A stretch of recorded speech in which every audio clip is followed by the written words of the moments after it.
पाकिस्तान ने निभाया, क्या वो हिंदुस्तान नहीं निभा सकता? ये भी दूसरा मेरा सवाल, कैसे मोदी जी के रहते पाकिस्तान मजबूत हो रहा है? क्योंकि आप ये देखिए, शहबाज शरीफ बता रहे हैं तो फादरलैंड इजराइल को बोलना भारत को मदरलैंड हो, किसी के परिप्रेक्ष्य में हो, गलत है। क्योंकि अगर कोई फादर है और हमारा देश मदर है तो इसका मतलब क्या होता है? इसका सेक्सुअल मतलब क्या होता है? यानी ये बहुत गलत है। तो ये प्रधानमंत्री ने अपनी नेगोशिएशन उसमें लगातार उसने मेन लीड ली, और ट्रंप के बाद अगर किसी ने इसके बारे में ट्विटर पर, सोशल मीडिया पर बताया तो वो कौन थे? वो थे शहबाज शरीफ। तीसरी सबसे इंपॉर्टेंट बात, इस युद्ध में पाकिस्तान ने ऐसी भूमिका अदा की कि जिसकी वजह से पाकिस्तान ईरान के साथ भी अच्छे रिलेशन रखा, अमेरिका के साथ भी अच्छे रिलेशन रखे और गल्फ कंट्रीज के साथ। और भारत बिना ये युद्ध लड़े अपने प्रधानमंत्री और उनकी कोटली की पूरी तरह से इजराइल शरण नीति की वजह से इजराइल का गुलाम बना और ये युद्ध बिना लड़े हार गए। हर तरह से भारत के नसीब में हार आई, क्योंकि अमेरिका के साथ ट्रेड डील करनी पड़ रही है, इजराइल को फादरलैंड कहा और ईरान हमारा पुराना दोस्त है, वो भी हमसे दूर चला गया। इजराइल से अब जब हम तेल रुपये में लेते थे और वो हम जो उसके साथ वो नहीं बांटर कर सकते, हमने तो अपने नौसैनिकों के लिए नहीं कर पाए भाई। हमारे प्रधानमंत्री, हमारे 3 सेलर मरे पड़े हैं, वहां से ला नहीं सके, उनके डेड बॉडीज नहीं ला रहे अमेरिका के तरफ पर कैपिटल। ये हालात और वहां पाकिस्तान में हम एक तरह से विदेश नीति में हमसे आगे जा चुका है। चाइना तो उनके साथ है ही, अब अमेरिका और ईरान भी उनके साथ है हमसे। Welcome to breaking news with D. जैसा कि आपने हाइलाइट्स में देख लिया होगा कि ईरान और अमेरिका की डील में पाकिस्तान ने जो रोल प्ले किया है वो इंडिया आखिर क्यों ना कर सका। इंडिया के पास मौका था, मगर मोदी जी फ्रांस में नाच गाना देख रहे थे। भारतीय पत्रकारों का बयान। आज 2-3 इशू हैं जिन पर हम बात करने जा रहे हैं, और अभी जो सबसे बड़ी खबर है जिस पर तमाम दुनिया बात कर रही है वो है ईरान और अमेरिका के बीच हुई इस पीस डील की, जो 19 तारीख को स्विट्जरलैंड में साइन होने जा रही है। आप ये देखिए कि कैसे 105 दिनों के अंदर कैसे एक जो सुपर पावर है वो धराशाही होता हुआ नजर आया है एक ऐसे कंट्री के सामने जिसके ऊपर 40 साल से सैंक्शंस लगे हुए थे। ईरान ने पूरी दुनिया को ये बता दिया है कि अगर आप डट कर मुकाबला करें, अपने आप को तैयार करें, तो ये सो कॉल्ड वर्ल्ड पावर जो है वो कैसे घुटनों पर आ सकती है। अब आप ये देखिए कि जो शर्तें हैं और जिन पर साइन होने जा रही हैं उसमें सबसे बड़ी बात यह है कि जो फ्रीज एसेट्स हैं ईरान की, उनको छोड़ने जा रहा है, उनको रिलीज करने जा रहा है अमेरिका। हॉर्मुज वो कह रहे हैं ट्रंप के फ्राइडे से खुल जाएगा पूरी तरीके से, और भी कई इसके पहलू हैं जिस पर हम बात करेंगे। लेकिन सबसे इंपॉर्टेंट बात यह है कि जो मोदी जी के जो दोस्त हैं उनकी इज्जत कैसे पूरी दुनिया के सामने तार हुई है, उनको मुंह की खानी पड़ी है। और इजराइल जो कि दूसरे दोस्त हैं मोदी जी के, जिनको थैंक यू करते हुए नहीं थक रहे हैं, उनके अपने ही देश में उनकी थू हो रही है कि कैसे मोदी जी के रहते पाकिस्तान मजबूत हो रहा है। क्योंकि आप ये देखिए, शहबाज शरीफ ये बता रहे हैं कि वो कैसे पीस डील नेगोशिएशन उसमें लगातार उसने मेन लीड ली, और ट्रंप के बाद अगर किसी ने इसके बारे में ट्विटर पर, सोशल मीडिया पर बताया तो वो कौन थे? वो थे शहबाज शरीफ। राजू जी, सबसे पहले आपकी प्रतिक्रिया, कैसे देख रहे हैं आप इसको, ईरान की इस जीत को? दूसरा, इसमें आपने याद होगा कई बार हमारी आपसे बात हुई कि कैसे जाने जब युद्ध शुरू हुआ उससे कुछ घंटे पहले ही, 2-3 दिन पहले ही मोदी जी इजराइल गए थे। तो एक तरफ तो ये देखिए कि उनके दोस्त जो हैं, जिनको दोस्त कहते नहीं सकते, उनका क्या हाल हो रहा है, और दूसरी तरफ आप ये देखिए कि पाकिस्तान कितने इंपॉर्टेंट रोल में यहां पर आ गया, ये रोल भारत नहीं निभा सकता। या बुशरा जी, ऐसा है कि ये ईरान के साथ पीस डील जो होने जा रहा है यूनाइटेड स्टेट्स ऑफ अमेरिका का, उसके कई पहलू है, और उस पहलू का हमें अगर सही तरीके से आकलन करना होगा, अगर नहीं करते हम तो भारत के लिए बहुत मुश्किलें पैदा हो सकती है, और वो हो चुकी है ऑलरेडी, क्योंकि हम ईरान की ताकत का अंदाजा नहीं लगा सके, हमारे प्रधानमंत्री और उनके जो जेम्स बॉन्ड है वो, और उनके साथी जो कोटरी है उनकी वो, और आरएसएस।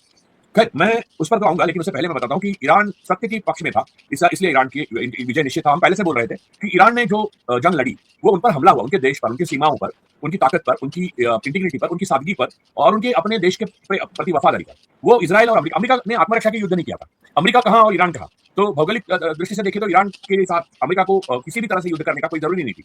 वो अमेरिका इस युद्ध में इसलिए उतरी क्योंकि इजराइल ने उतारा।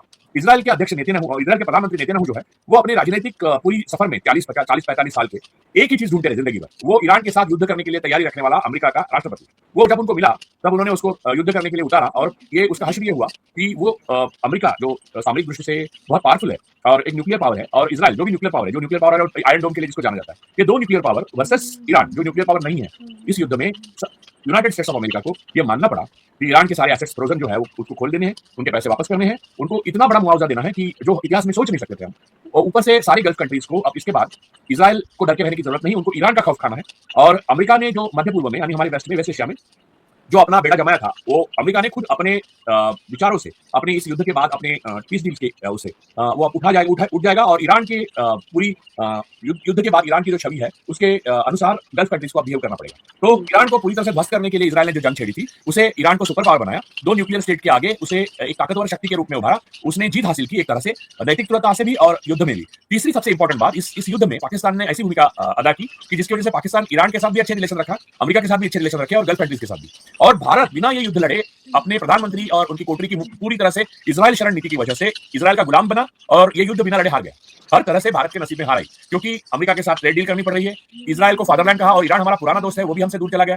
इजराइल से अब जब हम तेल रुपये में लेते थे और वो हम जो उसके साथ कब्जा चाहे बांटर कर सकते थे, ऐसी स्थिति थी, उसे अब हमने दांव पे लगाया। अब हम वेनेजुएला से तेल लेंगे, जो तेल ईरान के तेल से दर्जे में कम है।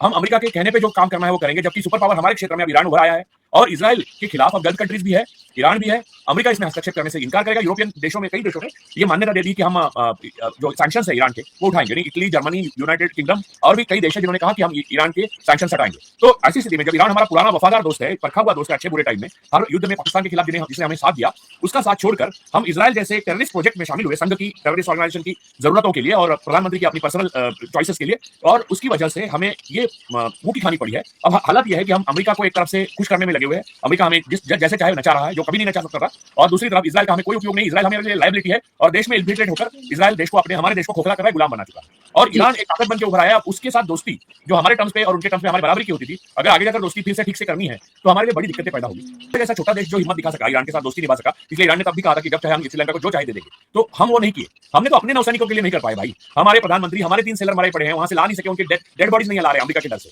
तो ये हालात में हम फंस चुके हैं, क्योंकि हम इजराइल के साथ गए, इजराइल को फादरलैंड मदरलैंड वाली भाषा की, भाई तो फादरलैंड इजराइल को बोलना, भारत को मदरलैंड, वो किसी के परिप्रेक्ष्य में हो गलत है, क्योंकि अगर कोई फादर है और हमारा देश मदर है तो इसका मतलब क्या होता है, इसका सेक्सुअल मतलब क्या होता है, यानी ये बहुत गलत है। तो ये प्रधानमंत्री ने अपने खुद के फायदे के लिए, अपने कॉम्प्रोमाइजेस सेटल करने के लिए वहां पर जाकर किया, और उसका हम खामियाजा भुगत रहे हैं। और दूसरी तरफ ईरान एक महाशक्ति के रूप में उदय हो रहा है। हम अपनी जिंदगी में एक महाशक्ति का उदय कैसे होता है, हमने आज तक तो देखा था 1989 में सोवियत यूनियन का, लेकिन महाशक्ति का उदय कैसे होता है ये हमने ईरान के रूप में हम देख रहे हैं। और वहां पर आपने देखा कि कुर्बानी देने के लिए ईरान का कोई नेता कभी कतराया नहीं। अली लारजानी हो या खुद सुप्रीम लीडर खामेनी हो, अली लारजानी जैसे फिजिसिस्ट हो, उन्होंने अपने जीवन की कोई परवाह नहीं की, और वो सारे लोग भाड़े के घर में रहते थे। एक ईरान का नेता ऐसा नहीं निकला, यानी जो लोग लड़ते रहे हो, कि जिसका कोई करप्शन हो, जिसका कोई अफेयर हो, जिनके कोई वीडियो हो, जिनके कोई कॉम्प्रोमाइजेस हो, एप्स्टीन फाइल में नाम हो, एक नेता एप्स्टीन फाइल में नहीं आया। और हमारे प्रधानमंत्री चुन के आने के 15 दिन बाद हरदीप पुरी का नाम आता है प्रधानमंत्री की तरफ से, वहां एप्स्टीन को मिलने गए थे। तो ये कॉम्प्रोमाइजेस है, देश को बड़ा या छोटा बनाते हैं। ईरान बड़ा बन गया, हम बड़े थे छोटे बन गए, क्योंकि हमारे नेता कॉम्प्रोमाइजेस करने लगे, और अपनी पर्सनल अय्याशी के लिए हमारे नेताओं ने जो देश को दांव पे लगाया, उससे हम देख रहे हैं कि 2026 आते आते हम एक इनसिग्निफिकेंट कंट्री के रूप में एशिया में जी रहे हैं। हमारे पड़ोसी सारे देश हमसे आगे जा चुके हैं, चाइना,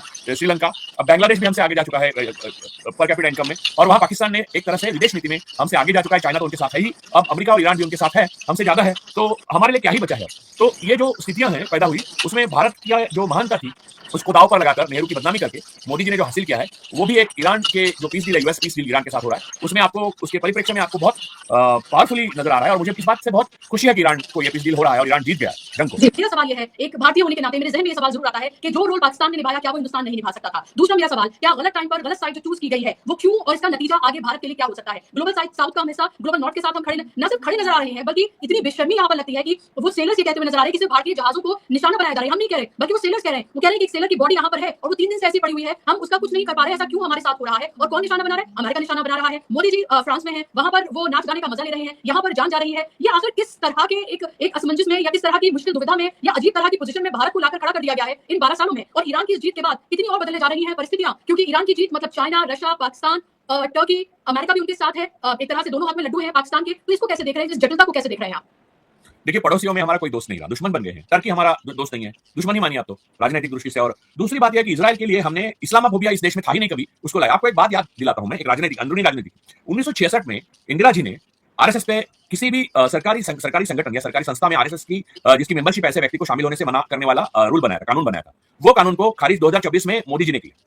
अब इंदिरा जी ने जो कानून बनाया था वो बड़ा सोच समझ के बनाया था। 40 साल आरएसएस अगर सांस्कृतिक संगठन होती तो कोई बैन नहीं लगाते। आरएसएस एक टेररिस्ट ऑर्गेनाइजेशन रही है, इसलिए वो बैन था। और इसका डायरेक्ट संबंध इजरायली उसकी इन्फिल्ट्रेशन से था हिंदुस्तान के अंदर। और उस इन्फिल्ट्रेशन का सीधा मतलब ये था कि भारत की मुसलमानों के लिए बहुत ज्यादा कठिन परिस्थिति पैदा करना, और भारत की डाइवर्सिटी और उससे पैदा होने वाली इकोनॉमी अच्छी, उसको खतरा पैदा करना। और वो हो गया क्योंकि आरएसएस के रूप में इजराइल इन्फिल्ट्रेट कर चुका है देश की हर संस्था में। आप देख रहे हो कि आरएसएस के जो प्रधानमंत्री है वो आपने जिक्र किया, फ्रांस में नाच देख रहे हैं, वहां हमारे जो नौसैनिक है उनके डेड बॉडीज पड़े हुए हैं, उसको वापस। और हमारी मित्र देश, जिसको वो मित्र कहते हैं, वो अमेरिका हमारा मित्र देश एक्चुअली है। हाँ, 2012 में था, 2010 में था, रहा। लेकिन इंदिरा जी ने क्लैरिटी से कहा था कि अमेरिका हमारा दोस्त है, बॉस नहीं।